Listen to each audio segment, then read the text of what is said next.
بسم اللہ الرحمن الرحیم۔ ہم لوگ عہد صحابہ اور تابعین کے سٹڈیز میں ہم یہ دیکھ رہے تھے کہ کون سی سیاسی اور مذہبی تحریکیں پیدا ہوئیں۔ پچھلے لیکچرز میں آپ نے دیکھا کہ سٹارٹ میں ہی بغاوتی تحریکیں پیدا ہوئیں اور خاص طور پر خوارج تحریک وہ ہوئی، اور ان کا پوائنٹ آف ویو ہم نے ڈیٹیل سے پڑھ لیا تھا۔ اس کے ساتھ ساتھ شیعہ تحریک بھی پیدا ہوئی اور ان کا بھی پوائنٹ آف ویو کیا رہا ہے، تو یہ پوری سٹڈی ہم کر چکے ہیں۔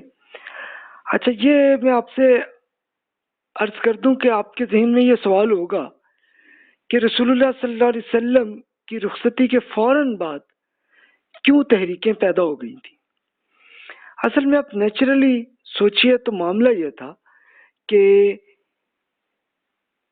عربوں میں بالکل اکٹھے رہنے کا کوئی معاملہ نہیں تھا، صرف کچھ لوگ مل کے ایک قبیلہ بنا لیتے تھے اور وہ رہتے تھے۔ اچھا، پھر وہ ہر قبیلہ دوسرے قبیلے سے ان کی جنگ کا سلسلہ چلتا ہی رہتا تھا۔ ان میں رسول اللہ صلی اللہ علیہ وسلم کی دعوت جب پھیلی تو تب معاملہ ہوا کہ سب لوگ اکٹھے ہو گئے اور پورا ایک ملک بن گیا، اور وہ ملک بھی کتنا بڑا تھا۔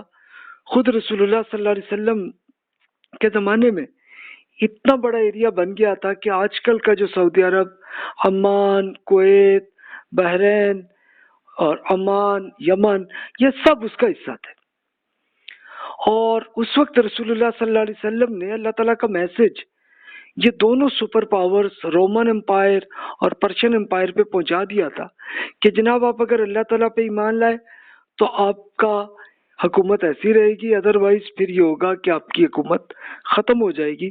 تو وہ لوگ ایمان نہیں لائے تو وہ بھی حکومت ختم ہو گئی، اور صحابہ کرام رضی اللہ عنہم نے حکومت یہ چلا لی۔ تو آج کل کا جو تاجکستان اور افغانستان کا کچھ ایریا سے لے کے لیبیا تک کا ایریا بن گیا تھا، تو تب جا کے یہ تحریکیں پیدا ہوئی۔ اب دیکھیے، یہ نیچرل ہی معاملہ ہے کہ ہر انسان کے اندر یہ خواہش ہوتی ہے کہ جناب ہمارا ہی کنٹرول آ جائے۔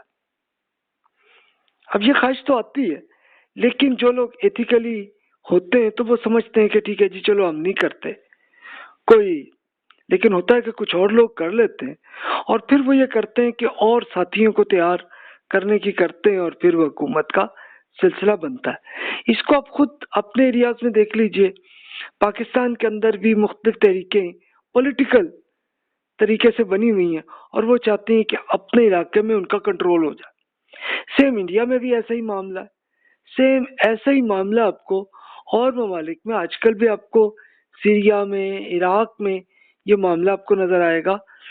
یورپ کے اندر بنا اور تب جا کے یہ اتنے اتنے چھوٹے چھوٹے بہت سے ملک بن گئے۔ پھر اسی طرح سیم آپ دیکھ لیجئے امریکہ کے اندر بھی ایسا ہی ہوا معاملہ، لیکن چلو انہوں نے یہ کیا کہ اپنی الگ الگ حکومتیں بنا دیں، 51 اسٹیٹس ہو گئیں، اور سب کو مل کے انہوں نے یہ طے کر لیا آپس میں کہ ہم اپنی جو ملٹری ہے اس کو اکٹھا کر لیں گے، طے کر لیا انہوں نے۔ تو یہ ایک نیچرل فینومینن ہے۔ تو سیم ایسا ہی تھا کہ اب صحابہ کرام رضی اللہ عنہم کی حکومت اتنی طویل ایریے میں ہو چکی تھی، تو اب وہاں پہ بہت سے لوگوں نے یہ کوشش کی کہ جناب کسی طرح ان کی حکومت آ جائے۔ تو سیم اس کی سٹڈی آپ خوارج میں بھی دیکھ رہے ہیں، پھر شیعہ میں دیکھ لیں، لیکن دونوں کے ہاں یہ ہوا کہ ان کا مذہبی اعتبار سے پوائنٹ آف ویو الگ ہوا۔ لیکن آج ہماری سٹڈیز ہے مین اسٹریم مسلمانوں میں سیاسی رجحانات کیا ہے، تو یہ آج ہمارا ٹاپک ہے۔ مین اسٹریم مسلمانوں کی سیاسی رجحانات یہ اس میں پیدا ہوئی کہ بنو امیہ کی حکومت پہ ایک ایگریمنٹ ہو گیا، اور ہوا اس میں سے کون لوگ تھے کہ مثلا عثمان رضی اللہ عنہ وہ بنو امیہ فیملی کے تھے، اور وہ ان کی حکومت بنی۔ پھر وہ جب ان کی شہادت ہو گئی تو کوئی مسئلہ نہیں، ختم ہو گیا معاملہ۔ اس کے بعد معاویہ رضی اللہ عنہ کو خود حسن رضی اللہ عنہ نے ان کے ساتھ ایگریمنٹ کر کے ان کو حکومت دے دی۔ تو اب معاویہ رضی اللہ عنہ کے کیس میں یہ ہوا کہ ان کو جب فیل ہوا کہ اب میری اب رخصتی کا معاملہ آ رہا ہے تو پھر یہ نہ ہو کہ آپس میں انتشار آ جائے، تو انہوں نے پھر بہت سارے مختلف قبائل کے لوگوں کے اور مختلف گورنر سے ڈسکشن کی، اور سب نے میجورٹی نے یہی کہا کہ آپ بنو امیہ کو حکومت کر لیں کہ وہ سارے لوگ ان کو مان لیں گے اور چلتا رہے گا معاملہ۔ تو وہ چلتا رہا معاملہ۔ انہوں نے پھر یہی طے کیا کہ اچھا چلو بنو امیہ میں سے ان کو لگا کہ اچھا ٹیلنٹ یہ یزید میں ہے، تو یزید کی حکومت بنی تھی۔ اچھا یزید 3 سال میں ہی فوت ہو گئے تو پھر عبد الملک بن مروان کی حکومت بنی، پھر اس کے بعد عمر بن عبدالعزیز، اسی طرح اور بہت سے حکمران بنتے چلے آئے۔ تو انہوں نے کہ سب نے مل کے اپنے آپ کو اہل السنہ والجماعہ کا نام رکھا۔ اچھا یہ اہل السنہ والجماعہ کا مطلب یہ کہ ہم سنت اور پورا اجتماعی طور پر تمام مسلمان مل کے اکٹھے رہیں گے، تو اس لیے یہ لفظ جو مشہور ہوا، اس کو پھر اردو میں آ کے یہ سنی بن گیا، سنت سے سنی بنا لیا گیا نام۔ لیکن اوور آل اصل تو اہل السنہ والجماعہ، اور اس کا مطلب یہی تھا کہ بھی دونوں مل کر اکٹھے رہیں گے اور ایک ہی حکومت کے مطابق رہیں گے۔ اور وہ پھر یہ ہوا کہ میجورٹی نے بنو امیہ میں عبد الملک بن مروان نے حکومت کو ایک صحیح طرح سے مینج کر لیا، اور انہوں نے یہی طے کیا کہ اب جناب میری نسل سے ہی یہ حکومت چلتی چلی آئے گی۔ تو اب یہ سوال آتا ہے کہ بھی اس میں کیا تھا؟ تو ابن خلدون نے جو اصل میں سوشل سائنسز کے بانی اسکالر یہ بنے، تو انہوں نے اس پہ پورا اچھا انالیسس کیا، اس کو پڑھ لیجئے۔ انہوں نے کہا کہ حضرت معاویہ نے یزید کو ولی عہد بنایا کیونکہ اگر یزید ولی عہد نہ ہوتا تو مسلمانوں میں پھوٹ پیدا ہونے کا ڈر تھا، کیونکہ بنو امیہ اپنے سوا کسی دوسرے کی خلافت کو تسلیم نہیں کرتے تھے۔ اگر کسی غیر کو ولی عہد بنا دیا جاتا تو وہ اسے مانتے نہیں، اور اس طرح اتحاد میں خلل آتا، اگرچہ مقرر شدہ ولی عہد کے بارے میں ولی عہدی میں قبل اچھا ہی گمان ہوتا۔ یعنی ان کو معاویہ رضی اللہ عنہ کو یہ ایشو یہی لگ رہا تھا کہ بھی اگر فار ایگزامپل ہم کسی بھی اور آدمی کو، جیسے عبداللہ بن زبیر کو یا حسین رضی اللہ عنہ کو یا کسی اور بھی جن کے ایک پولیٹیکل پوزیشن ان کو کریں گے، تو بنو امیہ کے پاس ہی زیادہ بڑی ملٹری تھی اور وہ آپس میں ایک پھوٹ جو ہے وہ پڑ جائے گی، لڑائی جھگڑے ہوں گے۔ تو اس لیے انہوں نے یزید کو اس لیے ولی عہد کا مطلب یہی تھا کہ انہوں نے یہ سب سے ایگریمنٹ کیا کہ جناب میرے بعد اب یہ یزید بنیں گے۔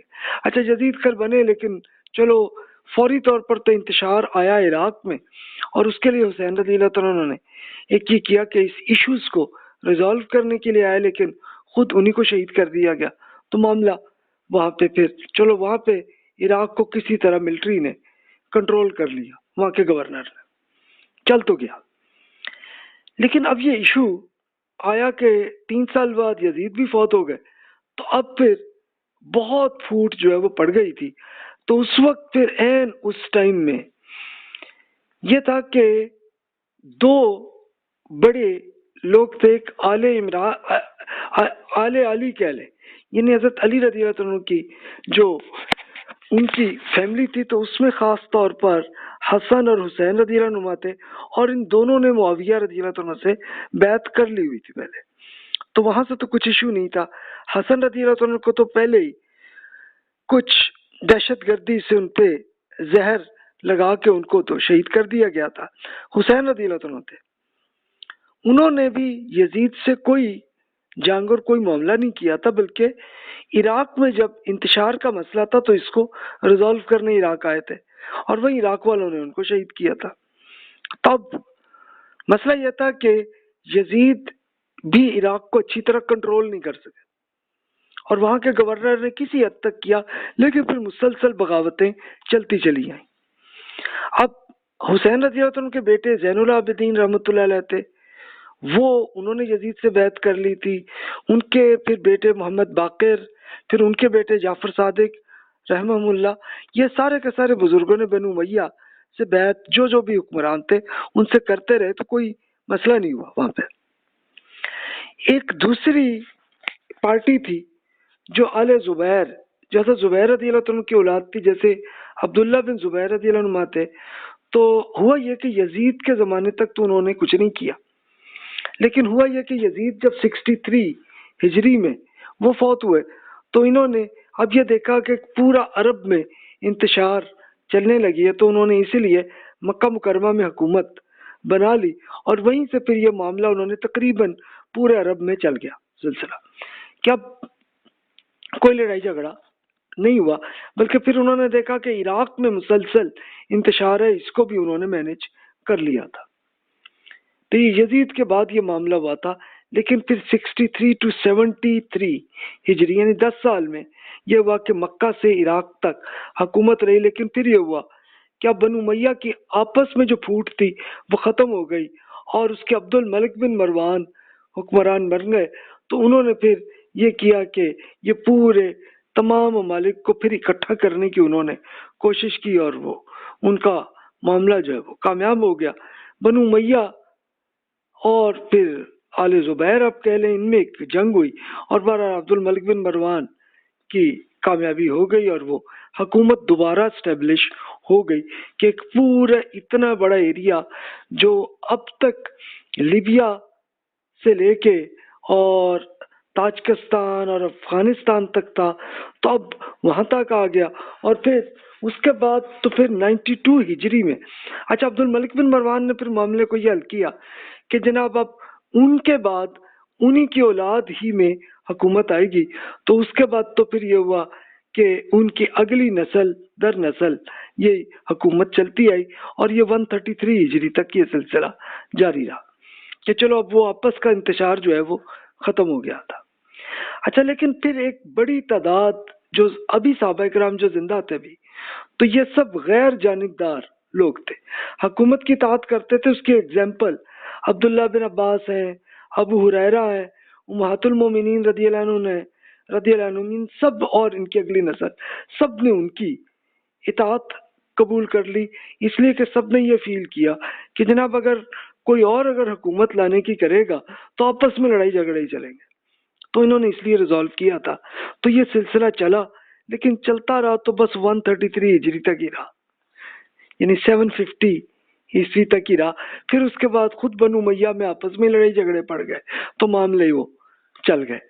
تو اصل انفارچونیٹلی ہسٹری یہی ہے، لیکن اس کے لیے کوئی مسلمان ہونے کے لیے کوئی یہ خاص نہیں ہے، بلکہ سیم انسانوں کا معاملہ یہی تھا، آج کل بھی یہی ہے، یعنی خود مسلمان ہو یا آپ ہندو مت دیکھ لیں یا کرسچنس کو دیکھ لیں، جیوز کو دیکھ لیں، سبھی کی ہسٹری، بدھ مت کی بھی پڑھ لیں، سب کے آپس میں یہی معاملہ رہا ہے کہ ہر گروپ نے یہی کوشش کی کہ ان کی حکومت بنے، اور لڑائی جھگڑے چلتے ہی رہے۔ صرف مسلمانوں میں بھی یہی ہوا، کوئی خاص فرق نہیں۔ تو یہ رہا معاملہ، لیکن چلو بڑے ٹائم تک تو تقریباً عبد الملک بن مروان سے ایک طرح کی کہہ لیں کہ بادشاہت، ملوکیت بن گئی، اور وہاں سے چلو رہا مینج، پھر بھی بغاوتیں ہوتے رہیں تو ختم ہوتی رہیں، کوئی بڑا ایشو نہیں آیا۔ اب اسی کے اندر عبد الملک بن مروان کے پوتے تھے عمر بن عبد العزیز رحمۃ اللہ، ان کی حکومت آئی تو انہوں نے تو یہ کیا کہ بڑے سکون کے ساتھ، یہ 98 ہجری میں ان کی ہوئی تھی، تو انہوں نے بہت سکون کے ساتھ بالکل وہی طریقے انہوں نے اڈاپٹ کر لیے تھے جو عمر بن خطاب رضی اللہ عنہ کے تھے۔ تو اس لیے عمر بن عبد العزیز کو عمر ثانی کہتے ہیں کہ یہ دوسرے عمر ہے۔ تو انہی پہ وہی ایک لطیفہ ہوا کہ بنو امیہ کے لوگ جو کر رہے تھے تو ان کی کرپشن کو عمر بن عبد العزیز نے روک دیا تھا، تو انہوں نے روتے ہوئے وہ جناب بڑا وہ کرتے احتجاج کرتے ہوئے عمر بن عبد العزیز کی پھوپھی جو ہے ان سے کہا کہ دیکھیں جی یہ عمر تو ہمارے ساتھ یہ کر رہے ہیں۔ تو پھوپھی نے کہا کہ بھی یہ تم دیکھو، میں نے تو کہا تھا کہ عمر بن خطاب رضی اللہ عنہ کی فیملی کے ساتھ شادی نہ کرنا، خود میرے بھائی عبد العزیز نے کر لی، اور کی بھی کس سے؟ عمر بن خطاب رضی اللہ عنہ کی پوتی کے ساتھ۔ تو اب وہ اگلی نے یہ کیا کہ ایک بچے کو لپیٹ کر وہ سامنے ہمارے پاس لے آئی، اور وہ عمر نکلا، تو بھی پھر یہی ہوگا۔ تو پھر انہوں نے کافی ایشوز ریزالو کر لیے تھے. ایون خوارج بھی اور شیعہ تحریک بھی سب ان کی عزت کرتے رہے. ان سے کوئی جنگ نہیں ہوئی ان کے ساتھ, کسی نے کوئی بغاوت نہیں کی ان کے ساتھ. لیکن خیر وہ فوت ہو گئے, اور کہا جاتا ہے, یہ بھی روایت یہ ہے, کوئی کنفرم نہیں ہے, کہ جی ان پہ بھی زہر لگا دیا گیا اور وہ بھی خیر چلے گزر گئے. لیکن اب بنو امیہ کی حکومت آپس میں کمزور ہونے لگی. اب میں اور بھی بتاتا ہوں. پھر اب ایک اگلی حکومت آنی شروع ہو گئی جسے بنو عباس کی حکومت کہتے ہیں.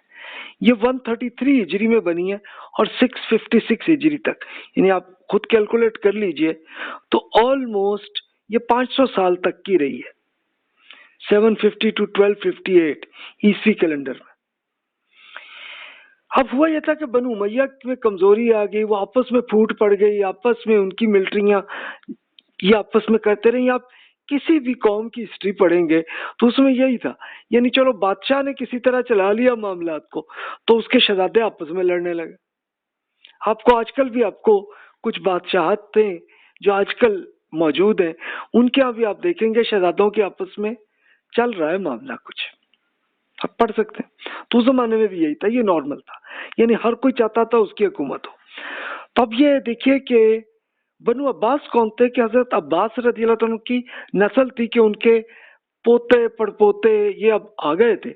تو انہوں نے یہ چاہا کہ حکومت ان کی آئے, اور ان کا زیادہ تر کنٹرول رہا ہے ترکمانستان, ازبکستان, افغانستان, اس علاقے میں زیادہ تھا. ان کے گورنرز بھی یہی تھے.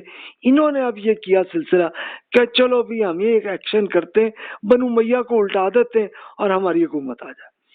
تو انہوں نے ایک یہ کیا, اور ان کے ایک مین لیڈر ایک آئے ابو مسلم خراسانی. یہ صاحب رہنے والے خراسان کے تھے. خراسان کیا تھا, یہی ترکمانستان, ازبکستان, تاجکستان, اس ایریے کے وہ رہنے والے صاحب تھے. انہوں نے ایک حکومت کو لیا, مطلب وہاں پہ لے کے اپنی ملٹری کر لی, اور وہ کرتے کرتے کرتے کرتے انہوں نے پورا یہ عرب, پھر ایجپٹ, لیبیا, یہ سب وہ فتح کر بیٹھے آرام سے. یہ آپس کی یوں کہہ لیں, مسلمان بھی آپس میں لڑتے رہے, غیر مسلم بھی ایسے ہی لڑتے رہے. یہ اس زمانے کا ایک کلچر یہی تھا کہ جس کو بھی کنٹرول آ گیا, چلو جی ایسی ہم آئے, آ کے ہم قبضہ کر لیں. یہی ایک کلچر یہی تھا. یہ صرف یہ حادثہ 1945 کے بعد ہوا کہ سب ملکوں نے آپس میں طے کیا کہ بس یہ ہر ایک کے بارڈر فکس, اب کوئی کسی قوم پہ ایک جنگ نہیں کریں گے, کوئی اس کو فتح کرنے کی کوشش نہیں کریں گے, اور اس کے لیے پھر اقوام متحدہ بن گئی. تو یہ ابھی ہوا ہے, یہ اب سے کوئی 75 ایئرس ابھی گزرے ہیں, بس اتنی سی بات. ورنہ اس سے پہلے پوری دنیا میں یہی چلتا رہا ہے, پرانی ہسٹری میں ہر ایریے میں, ہر مذہب کے لوگوں میں, سب میں یہی معاملہ تھا. تو چلو انہوں نے کر لیا اس کو, اور اس میں بغاوت کرتے ہوئے پھر انہوں نے یہ ٹارگٹ کیا کہ بنو امیہ کہ جو بھی لوگ ملے, جو بھی شہزادے ملے, سب کو انہوں نے قتل کر دیا. اور یہ بھی روایات میں آتا ہے کہ انہوں نے بنو امیہ کے لوگوں کی قبروں کو بھی تباہ کر دیا, یعنی اس حد تک یہ آ گیا. اچھا, یہ لیبیا تک تو آ گیا, اب آگے مراکش رہ گیا تھا. تو اب آپ یہ دیکھیے, وہاں پہ بنو امیہ کے ایک صاحب تھے عبد الرحمن. عبد الرحمن ایک شہزادے تھے, تو وہ بچ گئے, اور بچتے ہوئے اکیلے اکیلے یا اپنی فیملی کے ساتھ ہی 133 میں اسپین میں چلے گئے. اب اسپین کے لوگ ان سے محبت کر رہے تھے, انہوں نے انہی کو حکمران بنا دیا, اور اسپین میں ان کی حکومت بھی اب بنو امیہ کی جاری رہی 133 to 897 ہجری تک, یعنی 750 to 1492 عیسوی کیلنڈر میں لے لیں, تب تک اسپین میں ان کی حکومت رہی ہے. اور یہ معاملہ ہے, اور یہ میں آپ کو پہلے بتا چکا تھا کہ اب یہ ہوا تھا کہ بنو امیہ نے مراکش تک پورا فتح کر چکے تھے. تو این اس وقت 92 ہجری میں یہ واقعہ ہوا کہ 3 علاقوں میں انہوں نے اپنی حکومت کو زیادہ پھیلانے کی کوشش کی. تو اس کے لیے ایک اسپین بھی ان کے حصے میں آ گیا تھا, یعنی معاملہ کیا تھا کہ اسپین میں انتشار آپس میں چل رہا تھا، مختلف قبیلے ایک دوسرے سے لڑ رہے تھے، یعنی یورپین بھی کیا ایک قبائلی علاقہ تھا، اور وہ معاملہ تھا تو انہوں نے ریکویسٹ کی یہاں کے گورنر سے، جو مراکش اور لیبیا کے گورنر تھے، کہ جناب آپ ہمارے ملک میں یہ مسئلہ حل کریں.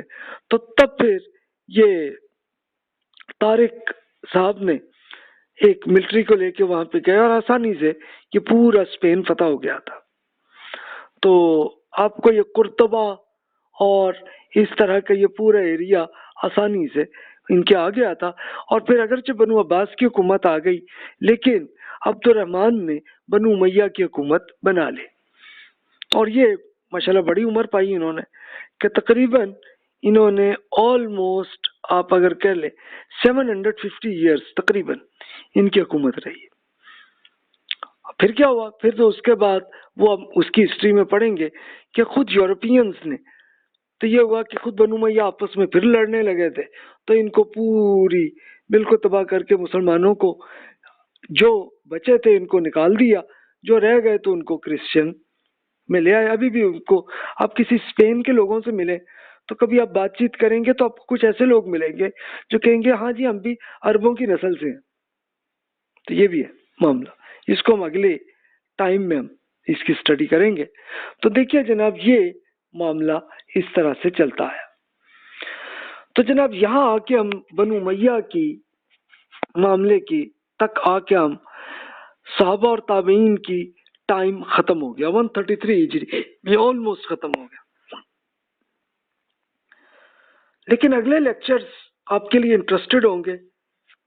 اب اگلے لیکچر میں ہم انشاءاللہ دعوتی تحریک میں دیکھیں گے کہ صحابہ کرام اور تابعین نے دعوتی اسٹریٹجی کیا اختیار کی تھی، دعوت اسلام کی مقبولیت اور اس کی نفسیاتی اور عمرانی اسباب کیا تھے کہ یہ سارے ملک یعنی آپ کے تاجکستان سے لے کے مراکش تک کے ممالک کی میجورٹی مسلمان ہے، تو وہ ایمان کیسے لے آئے؟ اب یہ سوال ہے. اور صحابہ کرام نے اس میں کیا کیا؟ تو قرآن پاک میں تو یہ ان کو بتایا گیا تھا کہ ابھی آپ نے کسی پہ کوئی جبرن مذہب کو چینج نہیں کرنا، تو انہوں نے نہیں کیا. لیکن پھر صرف دعوت کے ذریعے میجورٹی ایمان لیتی چلی آئی. تو کیسے لے آئی؟ یہ ہم ایک اسپیشلی سائیکولوجیکل اور سوشل ریزنز کی ہم سٹڈی کریں گے اگلے لیکچر میں. اس کے بعد ہم یہ بھی دیکھیں گے کہ عہد صحابہ اور تابعین میں علم و دانش کا معاملہ کیا تھا، یعنی نظام تعلیم کیسے بنایا انہوں نے، علوم و فنون کیسے ارتقا ہوئے، خاص طور پہ علوم القرآن، سنت نبوی، احادیث، علم فقہ، علم تاریخ، عربی زبان اور سائنس اینڈ ٹیکنالوجی میں بھی کیسے چینجز آئی ہیں. دعوتی اور اصلاحی تاریخ میں ساتھ ساتھ ہم دیکھیں گے کہ کیسے کیسے اصلاح کی گیا، کہ مسلمان تو ہو گئے لیکن ان میں غلطیاں بھی ہوئی تو ان کو ٹھیک کیسے کیا گیا، یہ ہم سٹڈی کریں گے. پھر تہذیب و تمدن میں کیا کیا امپروومنٹ آئی ہیں، سیاسی نظام کیسا بنا، آپ کا اکنامکس اینڈ سوشل سائنسز میں معاشرت اور ثقافت میں کیا کیا امپروومنٹ آئی ہیں، اس کی سٹڈیز ہم کریں گے اگلے لیکچرز میں. آپ کہیں گے کہ جناب ہم نے تو ہسٹری کی بک پڑھی، اس میں یہ کچھ کوئی چیز ہی نہیں. یہ بات آپ کی درست ہے. اردو کی آپ ہسٹری کی کوئی بھی بک پڑھ لیں تو تقریباً 99% بکس وہی ہیں کہ جس میں صرف پولیٹیکل معاملات کی بس ہسٹری ہے. لیکن عام لوگوں کا کیا معاملہ تھا، علم اور دانش اور تہذیب کیسے چینج آتی رہی، تو اس پہ بہت کم بکس آپ کو ملیں گی. اردو میں بہت ریئر، اچھا کچھ اسکالرز نے لکھی تھی تو وہ کچھ خاص ایریے میں خاص پیریڈ کے انہوں نے ہسٹری لکھی، پوری نہیں لکھی. تو اس کے لیے یہ کاوش اچھا آپ کو انگلش میں مل جائیں گی کہ انہوں نے کچھ اسکالرز نے یہ ریسرچ کی مختلف ایریاز میں ایسے ایسے یہ چینجز آئی ہیں. چلو آج کل کے زمانے کی یہ امپروومنٹ ہے. تو اسی کی یہ کاوش یہ ایک پہلے ہی آدمی ہے کہ جس نے یہ کتابیں لکھ دی ہیں اور میں آپ کے پاس حاضر ہوں. تو یہ ایک یہی کاوش ہے جو آپ کو اگلے لیکچرز میں یہ چلے گی. ابھی بھی آپ میری بک میں آپ یہ پڑھ سکتے ہیں. اور اب آپ کے ذہن میں جو بھی کوشچنز ہیں بلا تکلف ای میل کر لیجئے، تو ہم پھر انشاءاللہ اس کی پوری اسٹڈی اگلے لیکچرز میں کمپلیٹ کر کے تب جا کے ہم 133 ہجری تک پہنچیں گے جو 750 سے ہی ہے. تو آپ کہیں گے اس کے بعد کیا؟ اس کے بعد پھر اگلی بکس ہیں کہ جس میں امت مسلمہ کے عروج کا دور، اس کو ہم پوری اسٹڈی میں کریں گے، جو ہم 133 to 650 658 ہجری تک کا پیریڈ ہے. اس کے بعد پھر امت مسلمہ کا یہ ایک زوال کا پیریڈ ہے، تو وہ ایک پوری اسٹڈی ہم کریں گے. اس کو آپ اگر کیلکولیٹ کر لیں تو 1258 سے لے کے چلتے چلتے 1924 تک آپ آ جائیں گے. اچھا، وہ بھی جب اسٹڈیز ہو چکے گی تو پھر آخری دور یہ آج کل کا دور آ جائے گا. تو تب پھر ہماری کیا پوزیشن آئی ہے، پولیٹیکلی کیا پوزیشن، اور پھر ہمارے ہاں یہ سائنس اینڈ ٹیکنالوجی اور علم اور تعلیم اور یہ دعوت کیسے پھیلتی چلی آئی ہے، اس کی سٹڈیز ہم انشاءاللہ کریں گے. تو اس کے لیے ظاہر ہے کہ آپ کو بہت سارے لیکچرز سننے ہی پڑیں گے. اور آپ یہ بکس اگر پڑھ لیں تو یہ کچھ ٹوٹل 8 بکس ہیں اب تک بنی ہوئی ہیں، تو اس کی بھی آپ سٹڈی کر سکتے ہیں. جزاک اللہ خیر و احسن الجزا.